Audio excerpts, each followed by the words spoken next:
నమస్తే, నేను సిరి. చాలా వరకు రియల్ ఎస్టేట్ రంగం ఎలా ఉంది ఏంటి అని చెప్పేసి చాలా మందిలో ఒక డౌట్ అయితే ఉంటుంది. అంటే తెలంగాణ వచ్చిన తర్వాత ఈ 10 సంవత్సరాలలో మరి రియల్ ఎస్టేట్ ఎట్లా ఉంది ఏంది, ఒక్కొక్కసారి ఏమో రియల్ ఎస్టేట్ మొత్తం పడిపోయిందని వార్తలు వింటూ ఉంటాం, ఒక్కొక్కసారి ఏమో రియల్ ఎస్టేట్ రంగం తెలంగాణలో అయితే మస్తు ఊపందుకుందని మస్తు వింటూ ఉంటాం. అయితే ఈరోజు మరి ఈ గత దశాబ్ద కాలంగా మరి ఎట్లా ఉంది తెలంగాణలో రియల్ ఎస్టేట్ రంగం అనేది మనకు వివరించడానికి మనతో పాటు ఉన్నారు realtor oxygen founder, CEO, TEDx speaker, 30 సంవత్సరాల నుంచి తన సేవలు అందించినందుకు గాను లెజెండరీ అవార్డు గ్రహీత డాక్టర్ నంది రామేశ్వరరావు గారు మనతో పాటు ఉన్నారు. నమస్కారం సార్. సార్, ఇప్పుడు ఏంటంటే అసలు రియల్ ఎస్టేట్ రంగం ఈ 10 సంవత్సరాల నుంచి, ఈ దశాబ్ద కాలం నుంచి వెళ్ళి ఎట్లా ఉంది ఏందనేది అయితే చాలా వరకు మస్తు మందిలో ఉన్న ఒక డౌట్. ఏంటంటే ఒకసారి న్యూస్లో చూస్తేనేమో రియల్ ఎస్టేట్ రంగం పడిపోయింది, కుదేలైపోయింది అని చెప్పేసి వింటుంటాం. ఒక్కొక్కసారి చూస్తేనేమో రియల్ ఎస్టేట్ రంగం అసలు ఇట్లా మొత్తం ఎత్తుకెదిగిపోయింది, రేట్స్ అన్ని జోరు అందుకుంటున్నాయి అని చెప్పేసి వింటుంటాం. సో మీరు ఇంత అనుభవజ్ఞులు కాబట్టి మీరు చెప్పండి సార్, మరి ఈ దశాబ్ద కాలంగా రియల్ ఎస్టేట్ రంగం ఎట్లుంది? ఫీజు తీసుకొని చెప్పే క్వశ్చన్ సార్, నా కోసం ఫ్రీగా చెప్పండి సార్, మా కోసం, యూఎస్ కోసం. సో మీరు సింగిల్ వర్డ్ చెప్పాలంటే 10 రూపాయలు 100 రూపాయలు అయింది, సింగిల్ లైన్ స్టేట్మెంట్. ఓకే. గత 10 సంవత్సరాల్లో ఎస్పెషల్లీ హైదరాబాద్, వెస్ట్ జోన్, మిగతా జోన్లో అంత రాలేదు కానీ వెస్ట్ జోన్లో బాగానే పెరిగింది. జనరల్గా మనం చిన్నప్పుడు మీకు గుర్తుంటే మీ పేరెంట్స్ కానీ నా పేరెంట్స్ కానీ ఆ నలుగురు ఏమనుకుంటారా అని అంటారు. నువ్వు ఏదైనా పని చేసావు అనుకో, ఏమనుకుంటారు, నలుగురు చూస్తే ఏమనుకుంటారు అంటే ఆ నలుగురు ఎవరు మీకు తెలుసా? మీరే సార్ ఆ నలుగురులో, మీరు మీ పక్కన ఉన్న వాళ్ళంతే. సో అది ఎప్పటికీ నాకు ఆన్సర్ సార్, ఆ నలుగురు ఎవరో ఇప్పటికీ తెలియదు. కానీ ప్రతి పేరెంట్, ప్రతి ఇంట్లో వాడేది ఆ నలుగురు ఏమనుకుంటారు అని వాళ్ళు చేస్తే, అల్లరి చేస్తే ఎట్లా ఇది అని. అట్లా మీరు ఇందాక ఒక మాట అన్నారు, మంచి మాట. ఏంటంటే కొంతమంది పడిపోయింది, కొంతమంది లేచింది అంటున్నారు. అంటే బాగా పెరిగిపోయింది, బాగా తగ్గింది. రెండు రాంగే, రెండు కరెక్టే. అట్లా సార్ అంటే ఇప్పుడు నువ్వు చూసే కోణం బట్టి ఉంటుంది కదమ్మా. హౌ యూ పర్సీవ్, ఒక్కొక్కటి పర్సెప్షన్. ఇప్పుడు ఒకరికి నాకు ఒకటి నచ్చింది అనుకో, అది మీకు నచ్చపోవచ్చు. మీకు ఒకటి నచ్చింది అనుకో, కెమెరా నచ్చపోవచ్చు. So our taste are different, our favour. ఇప్పుడు కొన్ని ఛానల్స్ కొంతమందికి లైన్ కడతారు, అది ఎందుకు మన ఏ ఛానల్ ఏ పార్టీ అని అడగద్దు. ఇప్పుడు అపోజిషన్ అర్థం ఏంటి? రూలింగ్ గవర్నమెంట్ అపోజ్ చేయడం. అపోజిషన్ ఎందుకన్నారు? మీరు రూలింగ్ ఉన్నారనుకో, నేను అపోజిషన్, మీరు చెప్పేదానికి వ్యతిరేకిస్తే అపోజిషన్. అవునవును సార్. సో ప్రతి మీడియాలో కూడా, ప్రతి మనిషిలో కూడా ఏదో ఒక పార్టీకి సపోర్ట్ చేస్తాడు. అది ఏ పార్టీ అయినా కావచ్చు. మన ఇప్పుడు కొన్ని పార్టీలు మన తెలంగాణలో లేని పార్టీలు, నార్త్ ఇండియా పార్టీలు కూడా ఇప్పుడు ఇక్కడ వచ్చి పార్టిసిపేట్ చేస్తున్నాయి. సో ఎవరైతే గవర్నమెంట్ ఫర్గా ఉన్నారో బాగా లేచింది అంటారు, బాగా పెరిగింది, బాగా అప్రిషియేషన్ అయింది. ఎవరైతే యాంటీ ఉంటారో వాళ్ళు పడిపోయింది అంటారు. దాని రీజన్స్ మనం చెప్పలేం. But as a real estate ఎక్స్పర్ట్గా, అనలిస్ట్గా నేను చెప్పదలుచుకున్నది, ఏ బేసిస్లో పడిపోయింది అంటున్నారు, ఏ బేసిస్లో పడలేదంటున్నారు అనేది పెద్ద క్వశ్చన్, $1 million క్వశ్చన్. నేను మొన్న సర్వేలో చూసినట్టు సిఆర్ఈ మ్యాట్రిక్స్ అన్న కంపెనీ క్రెడైలో ప్రెజెంటేషన్ ఇచ్చారు.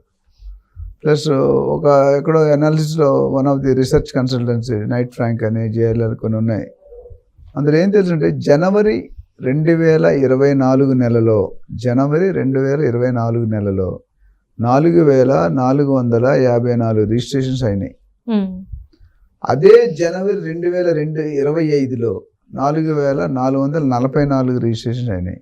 కానీ వ్యత్యాసం ఏంటి తెలుసా? అక్కడ 38,000 కోట్లు టర్న్ ఓవర్, 38,000 కోట్లు. ఇక్కడ 45,000 కోట్లు. మరి పడిపోయిందా, తగ్గిందా? ఈ ఫిగర్స్ నేను చెప్పినా కదా, ఎక్కడ అనాలిసిస్లో తీసుకుని వన్ ఆఫ్ ది న్యూస్ ఛానల్లో, న్యూస్ పేపర్లో వచ్చింది. అంటే బిజినెస్ మందగించింది, స్లో డౌన్ అయ్యింది, అందులో డౌట్ లేదు. కొంతమంది ఇబ్బంది పడుతున్నారు, రియల్టర్ కానీ ఏజెంట్. నేను కూడా అదే సర్కోలో ఉన్నాను కాబట్టి ఇబ్బంది పడుతున్నారు.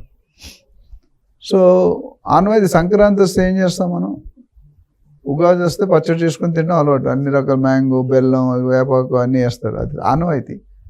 అది ఆనవాయితీని ఎందుకనంటే ఎలక్షన్ వచ్చినప్పుడు ఏ గవర్నమెంట్ వచ్చినా, ఏ పార్టీ వచ్చినా, ఎలక్షన్ వచ్చింటే అటు 3 నెలలు ఇటు 3 నెలలు మార్కెట్ పడుకుంటుంది. ఎందుకు పడుకుంటుంది? అక్కడ మీకు మూమెంట్ ఉండదు, చెక్కింగ్లు అవుతాయి. 50,000 కంటే ఎక్కువ ఉంటే పట్టుకుంటారు. నువ్వు రీజన్స్ చెప్పకపోతే source, your and behind the bars. ఒకటి. తర్వాత ఏ గవర్నమెంట్ వస్తుందన్న ఉత్సాహం, అంటే అపోహ ఉంటుంది. ఈ గవర్నమెంట్ వస్తే ఒకలా ఉంటుంది, ఆ గవర్నమెంట్ ఇప్పుడు ఫస్ట్ 2 టర్మ్స్ టీఆర్ఎస్ వచ్చింది, మూడోసారి కూడా వాళ్ళే వస్తారు అనుకున్నాం. బట్ పబ్లిక్ వాళ్ళ ఒపీనియన్ చేంజ్ చేసుకున్నారు. ఇప్పుడు అమెరికాలో Barack Obama, Bill Clinton, George Michelle అందరూ కూడా 2 సార్లు గెలిచారు ప్రెసిడెంట్ గా. కానీ మన ట్రంప్ మధ్యలో గ్యాప్ వచ్చింది, వరల్డ్ రికార్డ్ అది. ఎవరు కూడా ప్రతి ప్రెసిడెంట్ వరుసగా 2 సార్లు 4 సంవత్సరాలు అయ్యారు. కానీ ట్రంప్ మధ్యలో బ్రేక్ వచ్చాడు, అపోజిషన్ వచ్చింది. సో ఇవన్నీ జరుగుతుంటాయి. సో గత 9-10 నెలలుగా గవర్నమెంట్ ఫామ్ అయిన 9-10 మంత్స్ వరకు డెఫినెట్గా మార్కెట్ స్లో డౌన్ అయింది, అందులో ఎటువంటి సందేహం లేదు. బట్ డిసెంబర్ జనవరి నుండి పికప్ అయింది, మార్కెట్ కొద్దిగా స్టార్ట్ అయింది, ఫుల్ స్వింగ్లో రాలేదు. ఏదైతే గత గవర్నమెంట్లో ఉన్నది అది ఫుల్ స్వింగ్ పీక్కి వెళ్ళిపోయింది. అది నేను చాలాసార్లు చెప్పాను మీకు, రాజమౌళితో ఏదైనా హీరో సినిమా చేస్తే ఎన్ని సంవత్సరాలు పడుతుంది? 5-6 సంవత్సరాలు పడుతుంది ఖచ్చితంగా. తర్వాత సినిమా చేస్తే ఫెయిల్ అవుతుంది. ఎందుకు?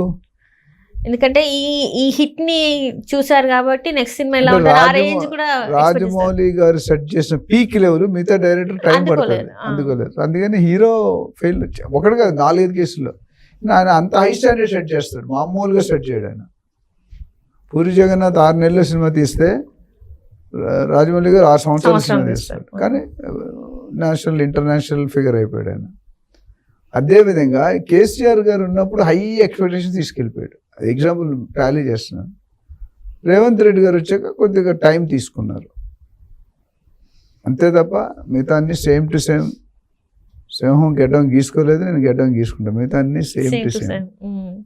సో మొత్తానికి అయితే ఇక్కడ ఇప్పుడిప్పుడే ఇక్కడ ఇంకొక పాయింట్ చెప్తా. ఒకటి కమర్షియల్ గా చెప్పాను, టెక్నికల్ గా టెక్నాలజీ మారింది, అభిరుచులు మారినాయి, డిజైనింగ్ మారింది, జనాలు కోరికలు మారాయి.